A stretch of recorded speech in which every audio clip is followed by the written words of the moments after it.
আর আমি SSC first ডিভিশনের pass হচ্ছে আপনার 86 এর 4টি লেটার আছে ইংলিশ মিডিয়ামের উপরে। আর বেচা কেনা যেদিন হয় না সেদিন ধরতে বাজারহাট করা হয় না, খিদে কষ্ট করতে হয়, যেদিন বেচা কেনা হয় না। 18 বছর পার হয়ে যায়। বংশগত আমার বড় ভাইটা করতো, আগে বড় ভাইটা করতো, স্টক হওয়ার পর থেকে ধরেন যে ব্যবসায়ী। আর আমার ধরেন ব্যাক এন্ড হেল্প করার কেউ নাই। মেন বিষয়টা এইটার উপরে সংসার মেনটেন করে। আর মোটামুটি বেচা কেনা হয়, কিন্তু হঠাৎ করে এই ফ্যামিলি অসুবিধা হয়ে টাকা পয়সা নষ্ট শেষ হয়ে যায়। মানে আমি খুব মানে কষ্ট অসহায়ের ভিতর দিন কাটাচ্ছি। আর আমার ওয়াইফ আছে, আর ওই 3 মেয়ে আছে, আর এক ছেলে আছে, আর কেউ নাই। আর আমি আছি একমাত্র আমি এই ব্যবসার উপরেই, তাছাড়া আদার সাইড কোনো কিছু নাই। মেলা আগে সিনেমা হলে চাকরি করতাম।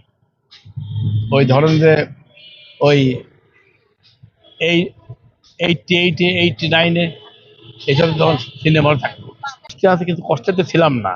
মানে এই একটা পরিস্থিতি হওয়ার পরে ওই ডাক্তার মনে করার পরে এখন বিরাট সমস্যার ভিতরে আছে।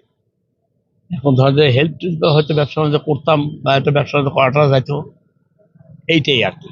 তাছাড়া আদার সাইড কিছু নাই। কোন মাল তোর সংসার চলবে, 1000 টাকা বিক্রি হতে 50% লাভ হয়, টাকাটা রাখলাম। আর ধরেন যে আমার ধরেন যে রেগুলার 200 250 টাকা বাজার খরচ থাকে, মানে আদার চলে যায়। আর বেচা কেনা যেদিন হয় না সেদিন ধরেন যে বাজারহাট করা হয় না, খিদে কষ্ট করতে হয়, যেদিন বেচা কেনা হয় না। এই আর কি, চলে যায়, সংসার চলে যায়। এখন সংসার নিয়ে এখন আমাদের চলতে হবে, চ্যালেঞ্জ। এছাড়া আর আমার কিছু নাই, পড়ার আমার কিছু নাই। এখন ধরেন যে এটা করতে হবে। ধরেন আমার নাম ধরেন যে মোহাম্মদ হাবিবুর রহমান।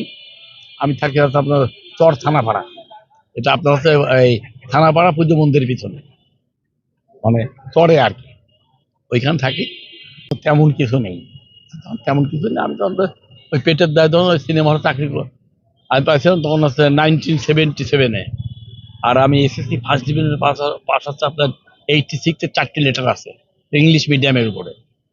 আর সিনেমা হলে আমি সেই সময় অ্যাকাউন্টেন্ট চাকরি করতাম, এই খাতাপত্র এগুলো আমি দেখাশোনা করতাম। হ্যাঁ, ধরেন এইটার উপরে। আর আমি এসএসসি পাস হচ্ছে আপনাদের 86-এ, ফার্স্ট ডিভিশন পাস, মুক্তি ব্যাচ পেতাম। এই এসে আমাকে হেল্প করে, বা তারা যদি আমার পাশে দাঁড়ায়, 5 জন আসে হেল্পে সাহায্য করলো, তখন দেখা যায় হয়তো আমার চলে গেল। এইটাই। সরকার যদি আমাদের মতো গরিব বিদ্যমান লোকের যদি হেল্প করতে পারে, তাহলে হয়তো আমরা হয়তো একটু খাই পড়ে চলে ফিরে বাঁচতে পারি। এইটাই চাওয়া, আর কিছু চাওয়ার নাই। বাকি জীবন ধরেন তাছাড়া তোমার কিছু করার, ব্যবসা করা ছাড়া তোর কিছু করার নাই। মানে এখন যদি আমি অন্য কিছু করতে, অন্য কিছু কি করবে, এই বয়সে আমি কি করা যাচ্ছে, এইটাই। এই তাছাড়া কিছু নয়।